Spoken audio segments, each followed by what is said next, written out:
Zipho Sikhakhane is a sought-after global speaker, thought leader, writer, and business strategist. She also serves on several boards and has a Master of Business Administration from Stanford University in the United States. A lifetime entrepreneur and angel investor, she also founded EMZ Advisory, a management consulting firm operating since 2015, enabling leaders and businesses to unleash their growth potential. In this podcast, she shares about her journey to self discovery and accelerated growth in life, career, and business on a more intimate setting, a podcast. Welcome to Mastery Sessions with Zipho. It's quite important to be intentional when it comes to developing on your journey with confidence. Yes, you can work on your state of mind. Yes, you can then develop the competence that we've discussed. But it's important to therefore be really intentional when it comes to reinforcing and doing different things to actually make sure that you keep reinforcing that confidence, right? That way, you have the ability to stay quite resilient, right? Irrespective of what's actually happening around you that might get in the way of you having your own confidence, right? For some people, doors automatically get open, so they don't need to put in as much resilience as others. I mean, unless you were born with blue eyes and blonde hair, right? I mean, research shows it just doors get opened easier. Fortunately, you do have to put in a little bit more work, okay? But look, it is possible to do the work, and it's also simple things that can make a difference, right? All you need is just enough ambition, the optimism that we spoke about, and just making it non-negotiable that you keep working on your confidence irrespective of the environment that's around you. And also accepting that it's a process that you have to do, unfortunately, continuously, right? Continuously so you need to find ways to energize, get excited, look forward to some of the things that you need to do to enhance your confidence journey.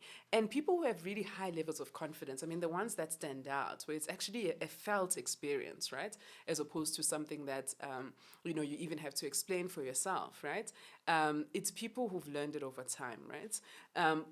Speaking from my own training, right, and my own perspectives, right? One of the things that really helped me a lot with just having that consistently high level of resilience when it comes to maintaining my confidence is that I honestly feel like in life I've probably had the highest levels of boot camp training that you can think about, right? And I didn't have options to escape in any way, and so I had to make it work. I mean, my own upbringing in a home where it was a very strict environment, and also where circumstances in general, socioeconomically, were not in our favor, right? So I had no choice. I had to push hard to succeed.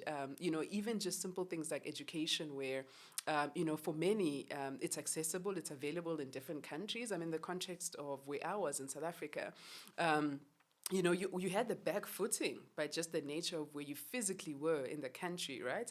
I had to basically rely on what was the substandard, post-apartheid remains of the Bantu education that was created, in the apartheid system, so that people of color were by design, only limited to the options that they had for education. Were only limited on the options that they had on education. So I had to find some tools to basically help myself outside of the system because I break the rules. And when I had to take classes, outside of, the education system that I had, my own tools at home, any book that I found, I got to a point where I ended up even, when school would finish, I would actually be tutoring my peers, right? I'd host groups just of programs. I said, you know what, I'll run the class, because there were points where it wasn't sufficient to be able to make it to the level of demands that we had. And then after that, you go to university, right? I mean, the bar for success there is based on assuming that, everyone, they're coming in, right? So you're sort of coming in from the same level playing field. It wasn't, I had to do a lot to push myself to catch up. And there were many examples, but one that stands out for me is that, I was coming in from an environment where I hadn't learned how to type, for example, and most of my peers had, just based on the environments that they came from. So all our assignments, the professor would say, yes, you need to submit this one-page assignment on Word, on the computer. And my peers would come into the computer room, they would be typing, 45 minutes, they're out, right? And like it's probably 4 a.m. in the morning and I'm still finishing that first page, right? I mean, that's what I'm talking about when I'm saying it takes resilience. But those kinds of decisions that I made to say, you know what, I'll go the extra mile, I'll develop that resilience in that moment, right? It helped me to make sure that I still was able to get the tools that I needed, irrespective of the environments that I was in. And even when I started the workplace, right, I do think, I didn't start easy, for my sins. I chose to start my career in management consulting. And I was working for one of the world's top firms on this. I mean, they rumored to accept about 1% of like the 1 million applications that they get each year. It was probably one of the most intense forms of professional bootcamp training that I've ever heard of. I mean, maybe the army could surpass it. I wouldn't know. I haven't been there. But just that alone, I think those kinds of experiences were already at a young age. You're getting an opportunity to solve problems that, business leaders have been tackling for years, right? And helping them on their journeys. Yes, it introduced me to my passion and what I enjoy doing, but nevertheless, it contributed a lot to my own resilience, to my own learning and growth. And thus, it's a toolkit then I can lean on. And I encourage anyone to try different things, things that challenge them to just develop that resilience muscle. I'll share another example. I mentioned also before that I enjoy and I love traveling. So I've used traveling as a form of experience and growth. For some of the things that stand out is, choosing to do an exchange program to go to China, where I was in one of the top universities. I had this experience where I had to interact in a different cultural context, language context. Everything was different. There's like over 1 billion people, right, in one country. It's so different to anything that I've been exposed to. And another example, I chose to go do an internship in as far out as New Zealand, right? And, in that space, I actually had an opportunity to go and literally stay in the villages that were like completely out of town, right? And living, in these caves with Maori people, right? The original indigenous people of New Zealand, learning about their cultures, their languages, their dances, their experience, how they see the world, their experiences, all of these kinds of things. Being there, right, as a new person who's unique, who's different, even in the environment that I was in, learning how they work, it challenged me to develop a form of resilience that I didn't have. So there's many of these experiences that are around us. You don't have to get on a plane to get them. You could literally just get outside of the door and already they come to you. But of course, there's many other ways you can try, right? Many things. Some people I know, they love just writing affirmations. So, writing your own personal resilience statement. For example, one of the things I did in the last few years, I actually write poems in my free time. Also, I wrote a poem on resilience. It's called the Resilience Manifesto, and it's all around just how do I make sure that I keep going, and I keep reading it every once in a while, and it helps me sort of stay on point when it comes to that resilience.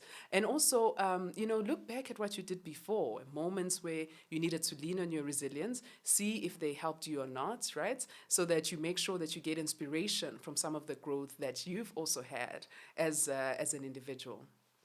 I will always and I will keep advocating, do whatever it takes, right, to keep developing that confidence over and over and over again, right? So you get to that level of mastery, right? But it's important to also not get to the point, right, where you get so much confidence that now you've let the ego come into the driver's seat. And you know how the ego is, right? That's not what this is about. So there's some tools and techniques to make sure that it doesn't become egotistical. And some of the things that can help you just come back to the center, because it's easy to fall for the trap, right, is that you can actually challenge yourself to connect with a higher purpose, right? Ask yourself why achieving success is so important for you on this milestone, right? Because ultimately, one of the things that will happen, right, the more and more you do the work on the ego, right, in terms of disempowering it, your confidence is going, but your ego is shrinking. As you do that, you'll start realizing that you actually start having a higher level of compassion, right, not just for yourself, right, but also for others. And you become so much more empathetic of others and the environment around you. And there, by doing that, they also start benefiting from the very existence of you and all the work that you've done to harness your own confidence, your own competence. because ultimately it's for the benefits beyond yourself, right? It's for the benefits that goes beyond yourself. It goes back to that higher purpose conversation that I was talking about earlier. And so definitely find ways to become more compassionate. In the space of compassion, the ego has no place. But again, if you're still struggling, even at that point, that is okay, because the next section, when we're actually unpacking more and talking about grounding, it helps a lot with coming from a much, much more different perspective of which ego doesn't have a space. But it's important to just keep working, keep putting the effort, and keep the continuous reinforcement and being intentional. It makes a difference.